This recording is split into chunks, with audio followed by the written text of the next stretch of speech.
যুক্তরাষ্ট্রের Pentagon Saudi আরবের ৪৮টি উন্নত মানের F-35 যুদ্ধবিমান কেনার প্রস্তাব প্রাথমিকভাবে অনুমোদন দিয়েছে।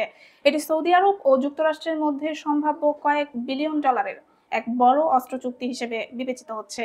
সূত্র জানায়, এই অনুমোদন এসেছে সৌদি ক্রাউন প্রিন্স মোহাম্মদ বিন সালমানের যুক্তরাষ্ট্র সফরের আগে, যা দুই দেশের প্রতিরক্ষা সহযোগিতার জন্য গুরুত্বপূর্ণ অগ্রগতি।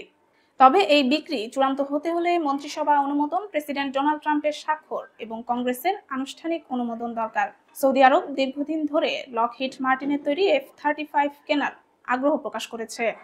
F-35 হলো বিশ্বের সবচেয়ে উন্নত যুদ্ধবিমান, যা শত্রুর রাডার এড়িয়ে আক্রমণ চালাতে সক্ষম। মধ্যপ্রাচ্যে বর্তমানে শুধুমাত্র ইসরায়েল এই মডেলের বিমান পরিচালনা করছে। মধ্যপ্রাচ্য সাধারণত যুক্তরাষ্ট্র ইসরায়েলের প্রযুক্তিগত সামরিক অগ্রাধিকার নিশ্চিত করে। সৌদি আরবে F-35 বিক্রি হলে এই নীতিকে পুনর্মূল্যায়ন করতে হতে পারে। সৌদি আরব বিমান বাহিনী আধুনিকায়নের পাশাপাশি ইরানের হুমকি মোকাবেলা ও প্রতিরক্ষা সক্ষমতা বৃদ্ধির উদ্দেশ্যে এই বিমান চাচ্ছে। বর্তমানে সৌদি বিমান বাহিনীতে রয়েছে মার্কিন বোয়িং F-15 এবং ইউরোপীয় টর্নেডো ও টাইফুন যুদ্ধ বিমান। ট্রাম্প প্রশাসন ক্ষমতায় ফেরার পর থেকে সৌদি আরবের সঙ্গে প্রতিরক্ষা সহযোগিতা জোরদার করা হয়েছে।